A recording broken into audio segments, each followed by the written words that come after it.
here again with another video. This time it is a tag video that was sent out into the community by Seeking Near Mint Comics. He tagged everybody in his video, but last night Larry of Rebel Comix, he personally tagged me, so thank you, Larry. For those of you that don't know Larry, don't know Rebel Comix, don't know Rebel Gaming, he is the creator of Niobe, with issue 4 about to be coming out real soon, so definitely check out his channel. So, the tag that Seeking Near Mint sent out into the community is to show off 20 of your favorite comic book covers, a real difficult thing to do. So I managed to come up with 20, and the very last one I'm going to show is my absolute favorite comic book cover.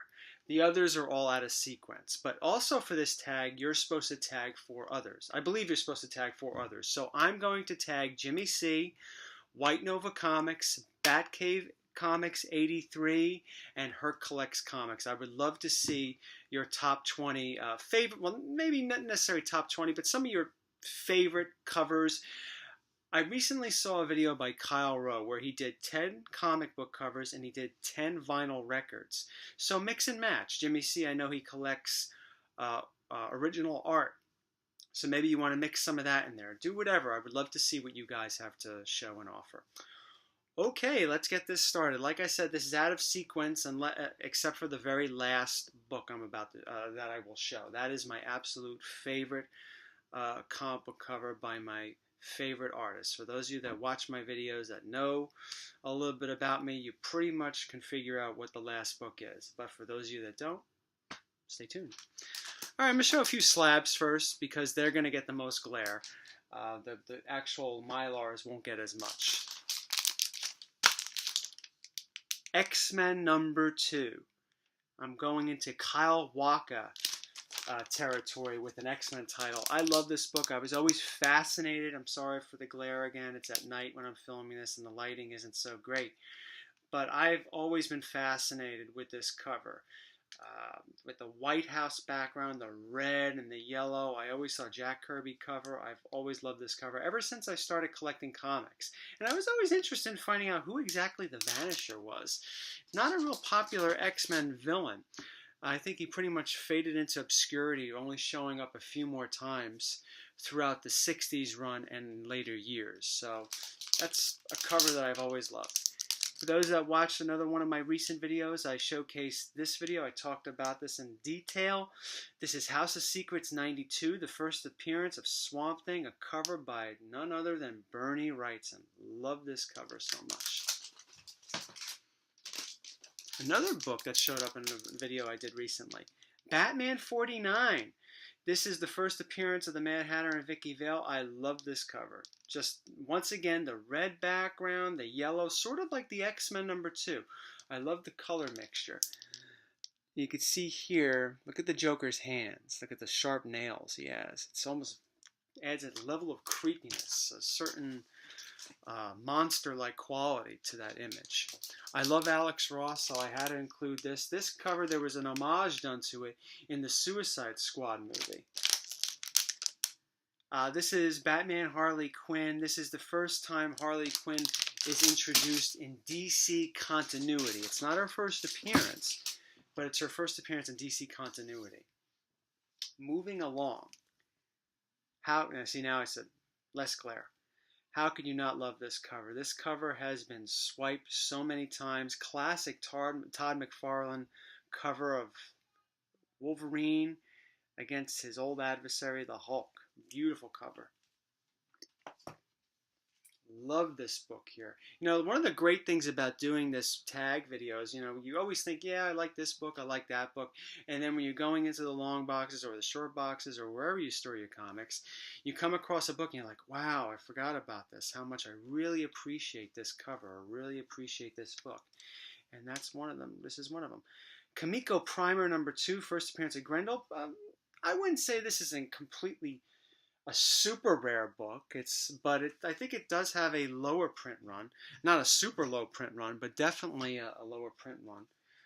Indie book, really cool character. Always loved Grendel. Detective famous jock cover, Detective Comics 880. How could you not love this cover? Look at this. One of the best Joker covers in my opinion. There are a lot of them. A lot of them. But I think that's definitely up there as one of the best. Maybe not the best. But everyone has a different opinion. Now I got some Spider-Mans. Amazing Spider-Man #4. You watched my video, I think, of my comic book history where I talked about collecting the Marvel Masterpiece cards. Well, you see the comic book cover on the back of those cards, and I've loved this cover ever since I collected those cards. Always loved it. As the same with this one. Amazing Spider-Man #9, the first appearance of Electro. I just love the way Spider-Man's reaching out to try to grab the villain who's taking the money and gets a shock, so to speak. I talked about this one in a recent video. Amazing Spider-Man 101, the first appearance of Morbius. Awesome Gil Kane cover where Morbius is smacking Spider-Man off the stairway. I love this cover. I love the story too. You know, I've always loved stories where your characters are going into these creepy houses or haunted houses. Well, Spider-Man went out on a lamb in this house that was owned by Kirk Connors. And it just so happened Morbius is also on the lam, trying to hide away from society, from people, from being a vampire, and he encounters the Amazing Spider-Man. Another one of my favorite covers, beautiful colors here. Avengers 57, the first appearance of Vision. I just love the way the smoke and the black and the red all mix in wonderfully. Really cool. Batman 189, the third appearance of the Scarecrow, often sometimes called the first Silver Age appearance, which it is. Classic Carmine Infantino cover with the Scarecrow up against the moon. Awesome cover. Very happy to have this one in my collection. I'm happy to have all of them in my collection. But one of the better, one of my more favorite covers, obviously. And how could I not love this one? I talked about red backgrounds with yellow titles, and I always love any sort of human representation of death, and that's usually the Grim Reaper. So how could I not like this book? Classic Neil Adams cover, Batman 237. And one of my favorite, if not my favorite Batman cover of all time, Batman 227, another Neil Adams classic, an homage, a cover swipe to an even more awesome book, Detective Comics 31. I just love the way this cover presents, you know, with the fog and Batman as a shadowy, almost ghostly character looking over Gothos Mansion. An awesome book, a definite must-have for any Neil Adams fan, cover collector, Batman fan. Here's another rare book. I do have a few rare books in my collection, and this is one of them. Albedo 2. Love Usagi Yojimbo ever since I saw him back in the late 80s in the Teenage Mutant Ninja Turtles cartoon. Love the way he always has that scowl on his face. And I just like the way he's clicking the katana open, ready to go into battle. Definitely a rare book, only 2,000. I mean, there are rarer books out there, of course. But definitely a rare book. It could use a press, but I think it's a decently high-grade copy, or higher-grade copy. Once again, I love black backgrounds, and just love the way Usagi, the look he has on his face there. Awesome Stan Sakai cover. Now, this book I haven't shown. We're winding down now. I haven't showed this in any of my hauls yet. I was saving this for Batman Ultra Haul 2 and Ultra Haul 3, and I'll show it in Batman Ultra Haul 3 next year. But I just had to add it. You know, when you're talking about favorite covers, I just couldn't pass this up. I just couldn't say, well, I'll wait until Batman Ultra Haul. Catwoman 45. Love this cover. Use your imagination on that one.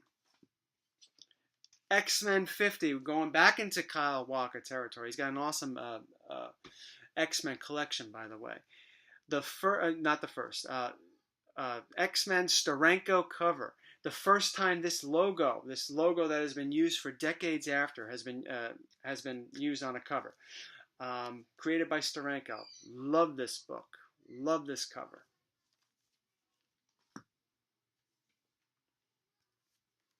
Continuing with X-Men, X-Men 101, the first appearance of Jean Grey as the Phoenix, coming out of the water in that classic pose. Beautiful cover. I actually bought this book from Jay and Silent Bob's Secret Stash. That guy Mike that's on the show, he's the one that sold it to me. I had a nice conversation with him. He's definitely the quieter of the group, but also very, very nice. My first X-Men book, X-Men 141, another book that's been cover swiped several times. Beautiful colors, the dark blue and the white and the spotlight on an older Wolverine in front of a poster of all X-Men and mutants that have either been captured or killed. Days of Future Past, Part 1 right here. Definitely a classic book and a beautiful cover. Last two. I had to add this one. Strange Adventures 207, another classic Neal Adams cover. I like Dead Man a lot, and I just love the expressions on all the faces here in this. Just really, really cool. Neal Adams, I think, at his best. Really. He's during the early 70s, late 60s, early 70s. Neal Adams is on fire. Now this is my actual favorite comic book cover by my favorite artist. Like I said at the beginning of the video, if you know me, you'll know exactly what this book is. Anybody want to take a guess? No? That's okay. Haunt of Fear number 12. Awesome artwork by none other than Ghastly Graham Ingalls, the guy who influenced, the artist that influenced Bernie Wrightson. I became familiar with Graham Ingalls when I was collecting the Gladstone reprints of Tales from the Crypt, Haunt of Fear, Vault of Horror back in the early 90s. And I remember I saw this cover in one of those books. And I said, wow, it says Ghastly over here. And then I found out that was Graham Ingalls. And I really started following Graham Ingalls' stories, which were typically in Haunt of Fear. And I just loved them. I loved the way he drew the characters, showing absolute fear on their faces. And really making them appear quite ugly, actually. A lot of his characters really look nasty. Sort of like Bernie Wrightson, you know, with his monsters and characters that he drew. Had a very distinct drawing style that I think mimicked Graham Ingalls. I think he even said he was a mentor, well, not a mentor, but an influence by Graham Ingalls, the Graham Ingalls horror books. It's always great to have an EC book in your collection, especially this is actually a classic cover by them, by EC. So very happy to have this. This is my absolute favorite cover of all time. I highly doubt that anything will ever top it.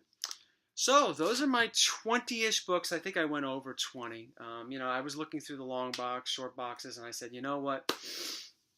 I gotta, I picked up this one and that one and this one. I know it's over 20, so I just gotta, showcase them anyway. So once again, cool of Seeking Nearman Comics to put this tag out to the community, and thank you once again, Larry, for tagging me. And Her Collects Comics, Batcave Comics 83, White Nova Comics, and Jimmy C. Please, if you can, you can. If you can't, you can't. But I'd like to see a video from you guys showing off your 20 favorite comic book covers or pieces of art or whatever. It would be really cool to see, and I think the community would like to see them too. All right, everyone, thank you for watching. Take care. This was fun to do, and I'll see you later. Bye-bye.